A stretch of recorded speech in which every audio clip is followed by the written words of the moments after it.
Thank you very much sir. धन्यवाद सभापति जी कि आपने मुझे औद्योगिक संबंध संहिता संशोधन विधेयक 2026 पे मेरी बात रखने का मौका दिया। किसी को क्या बताएं कितने मजबूर हैं हम, बस इतना समझ लीजिए मजदूर हैं हम। सभापति जी, मजदूर का पसीना सूखने से पहले उसको उसकी मजदूरी मिल जाए, ये बहुत महत्वपूर्ण है। मैं धन्यवाद दूंगा बाबा साहब अम्बेडकर को कि 15 अगस्त 36 को उन्होंने labour party of Indian labour party बनाई और उस मजदूरों की लड़ाई की शुरुआत की। 1942 में वो जब लेबर मिनिस्टर थे तो 12 घंटे से घटा के 8 घंटे काम किया, महिलाओं के लिए मातृत्व लाभ दिया और लेबर के जो सामाजिक सुरक्षा थी वो दिलाने का काम किया। अब मैं बिल पे आता हूं सभापति जी। कहा जा रहा है केवल एक तकनीकी संशोधन है, लेकिन जब बात श्रमिकों के अधिकारों, औद्योगिक संतुलन और करोड़ों परिवार के भविष्य की आएगी तब कोई संशोधन केवल तकनीकी नहीं होता है, हर शब्द का असर होता है, हर प्रावधान का परिणाम होता है। महोदय, वर्ष 2020 में सरकार ने 29 श्रम कानूनों को 4 श्रम संहिताओं में समाहित किया था। उस समय विपक्ष ने कहा था कि सुधार के नाम पर श्रमिकों की सुरक्षा कमजोर ना हो जाए। महोदय, ये विधेयक कहता है कि पुराने कानून ट्रेड यूनियन अधिनियम 1926, औद्योगिक विवाद अधिनियम 1947, औद्योगिक रोजगार अधिनियम 1946 का निरसन वैधानिक रूप से हुआ है। लेकिन मैं सरकार से पूछना चाहता हूं, क्या पुराने कानूनों में मौजूद श्रमिक सुरक्षा प्रावधानों का मूल्यांकन किया गया है? क्या राज्य और श्रमिकों संगठनों से व्यापक परामर्श हुआ है? क्या अस्थायी आदेश अधिनियम के तहत श्रमिकों को मिलने वाली सुरक्षा कमजोर की नहीं हुई है? क्या जिनके लिए कानून लाया, क्या उनसे आपने कोई चर्चा की है?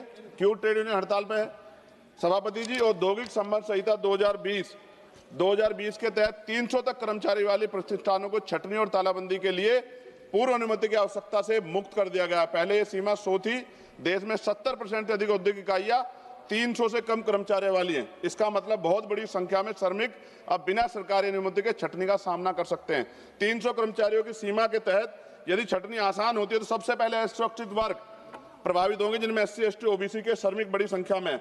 मेरे संसदीय क्षेत्र नगीना में विश्व प्रसिद्ध लकड़ी नक्काशी उद्योग के लिए जाना जाता है। वहाँ हजारों कारीगर छोटे उद्योगों में काम करते हैं। सभापति जी, श्रमिक व पारंपरिक हुनर से जुड़े इस परिवार इस कानून से प्रभावित होंगे। हमारे क्षेत्र की अधिकांश इकाइयां 50 से 250 इकाइयों कर्मचारियों के बीच हैं। यदि 300 की सीमा के तहत छटनी की अनुमति बिना पूर्व स्वीकृति के दी जाती है तो इन छोटे उद्योग में कार्यरत श्रमिकों की नौकरी की सुरक्षा पर सीधा असर पड़ेगा।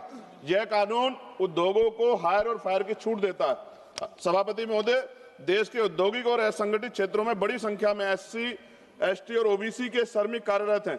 सरकार ये सुनिश्चित करे कि औद्योगिक विवाद समाधान तंत्र, गिरवांश, रीडर सेल, कमेटी और ट्रेड यूनियन संरचनाओं में इन वर्गों का पर्याप्त प्रतिनिधित्व रहेगा।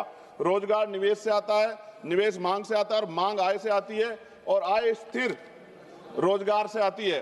सभापति महोदय, हम सुधारों के विरोधी नहीं हैं, हम अस्पष्टता के विरोधी नहीं हैं, लेकिन हम ये चाहते हैं कि श्रमिकों के अधिकार सर्वोपरि हो, रोजगार सुरक्षा सुनिश्चित हो, यूनियन की स्वतंत्रता बनी रहे, राज्यों की भूमिका सम्मानित हो। नगीना के कारीगर केवल मजदूर नहीं है, वे हमारी सांस्कृतिक विरासत के संरक्षक हैं। उनके हाथों की कारीगरी भारत की पहचान है। यदि औद्योगिक कानूनों में बदलाव से उनके रोजगार में स्थिरता प्रभावित होगी तो यह केवल आर्थिक नहीं, सांस्कृतिक क्षति भी होगी। सभापति महोदय, खत्म करते हुए, यदि सरकार वास्तव में श्रम सुधार को समावेशी बनाना चाहती है तो यह सुनिश्चित करना होगा कि SC, ST और OBC श्रमिकों को सामाजिक सुरक्षा, बीमा, पेंशन और न्यूनतम वेतन का पूर्ण संरक्षण मिले। सभापति महोदय, अगर हम उनके साथ होने वाले अन्याय पे लड़ने का अधिकार ही छीन लेंगे तो फिर कैसे वो अपनी बात को कह पाएंगे? हम भी जब यहाँ में मौका नहीं मिलता है, कोई बात होती तो हम भी तो विरोध करते हैं ना।